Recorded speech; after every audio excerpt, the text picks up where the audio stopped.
일상에 바쁜 여러분들을 대신해서 지식과 인사이트를 정리해드리는 매일 독서 매일 인사이트입니다. 오늘은 혼자 산다는 것에 대하여 이 책에 대해서 한번 살펴보도록 하겠습니다. 이 책을 읽으면서 어떤 기대를 했냐면 그냥 가벼운 책이라고 이렇게 생각을 했어요. 혼자 사는 것에 대한 여러 가지 생활 팁 이런 것들이 나열되어 있지 않을까. 그런데 책이 굉장히 고차원적인 그런 책인 것 같아요.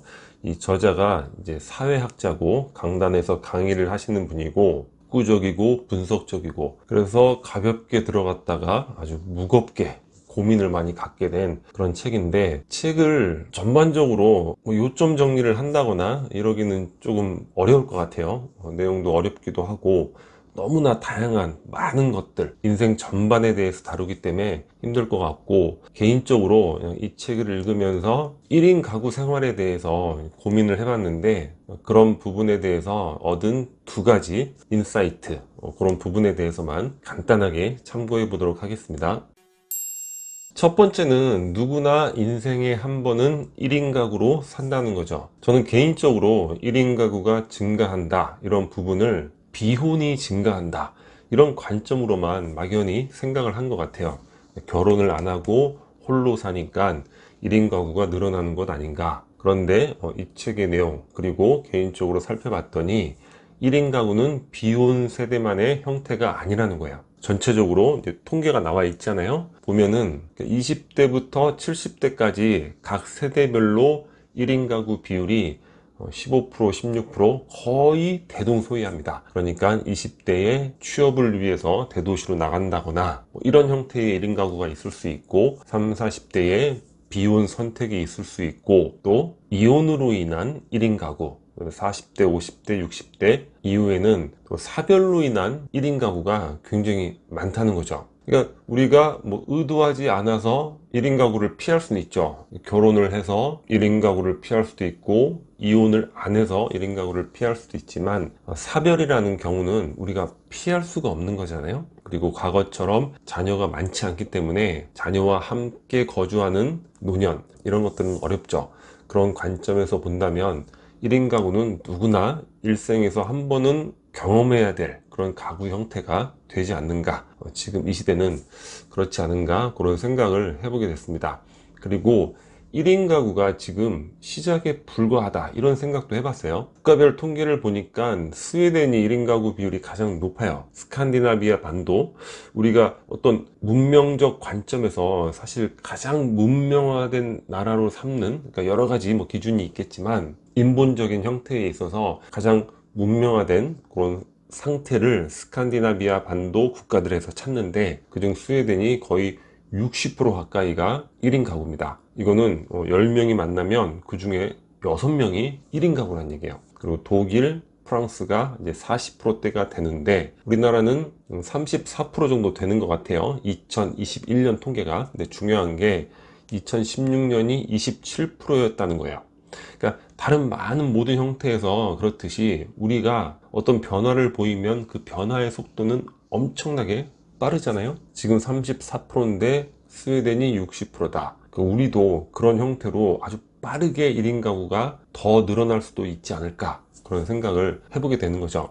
주거 형태에 대해서 부동산도 앞으로는 이런 큰 아파트 형태가 아니라 도시명, 생활에 편리한 도심에 위치한 오피스텔 형태, 그리고 원룸은 생활이 너무 좀 각박하니까 1.5룸 정도 또는 투룸 정도의 그런 부동산 수요가 꾸준히 증가하지 않을까. 그러니까 인문학 책을 읽으면서 이런 생각이 드는 게 좀 웃기기도 했지만, 여튼 그런 생각이 또 들기도 해서 한번 공유를 해보게 되는 것 같습니다. 그러니까 1인 가구는 누구에게나 찾아오는 것이고, 그리고 지금 시작에 불과하고 더 늘어날 것이고, 그런 관점이라면 우리에게 중요한 건 혼자 있을 수 있는 능력을 키워야 하지 않을까, 그런 생각이 들죠.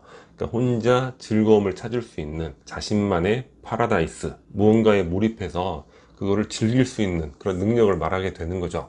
그러니까 가장 대표적인 게 독서가 이제 그런 게 되는 거죠. 독서를 즐기게 되면 어떻게 됩니까? 혼자 있는 시간이 너무 좋은 거예요. 이런 관점에서 혼자 무언가를 즐길 수 있는 대상, 자신만의 파라다이스를 찾아야 된다는 것이고, 그리고 다양한 인간관계, 이런 것도 필요할 것 같습니다. 또 하나의 인사이트는 이제 홀로 삶이 더 행복하다, 이런 부분인데, 우리는 1인 가구에 대해서 굉장히 그 부정적인 생각을 많이 갖고 있어요. 좀 뭔가 어둡고 외롭고 쓸쓸하고 고독하고 피해야 될 형태가 아닐까. 특히나 이제 노년의 1인 가구에 대해서는 그런 고정관념이 더 많게 되죠. 그런데 1인 가구에 관심을 갖고 살펴보다 보니까 오히려 그러니까 노년의 경우에 있어서도 1인 가구의 생활 만족도가 더 높다는 거예요. 이거는 개인적으로도 상당히 의외였던 것 같아요.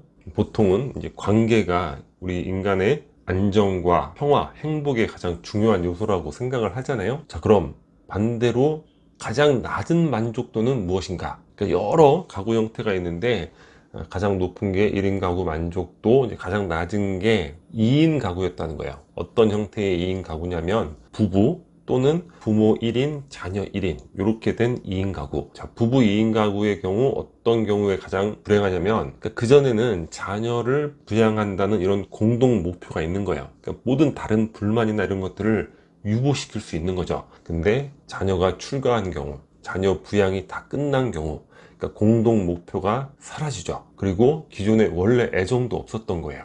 그러한 은퇴 부부가 가장 만족도가 낮은 거죠. 특히 여성이 남성에 대한 불만, 이런 게 가장 높은 형태가 되는 것 같고, 또 부모 1인, 자녀 1인의 경우는 어떤 경우냐면, 물론 뭐 둘 다 부부나 부모 1인, 자녀 1인 다 가장 행복한 경우도 있을 수 있어요.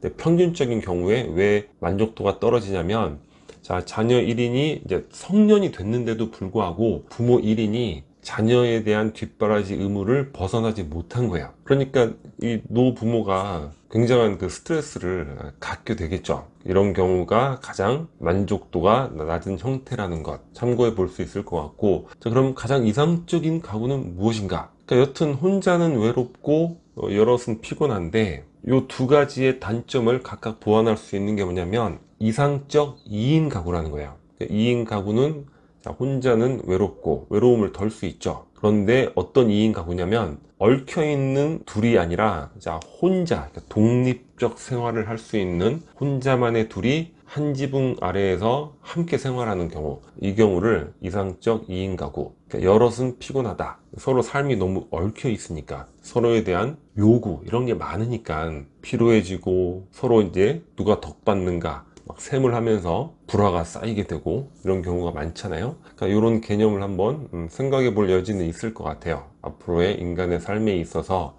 독립적인 혼자인 그런 독립적 자 둘이 한 지붕 아래에서 사는 것, 그런 것들이 이상적 2인 가구 형태로서 요구되는 뭐 그런 추세도 있다. 이런 것도 한번 참고해 볼 필요가 있을 것 같습니다. 자, 오늘 영상은 여기서 마치도록 하겠습니다. 캐릭터차 구독 버튼이고요. 구독과 좋아요 많이 부탁드리겠습니다. 감사합니다.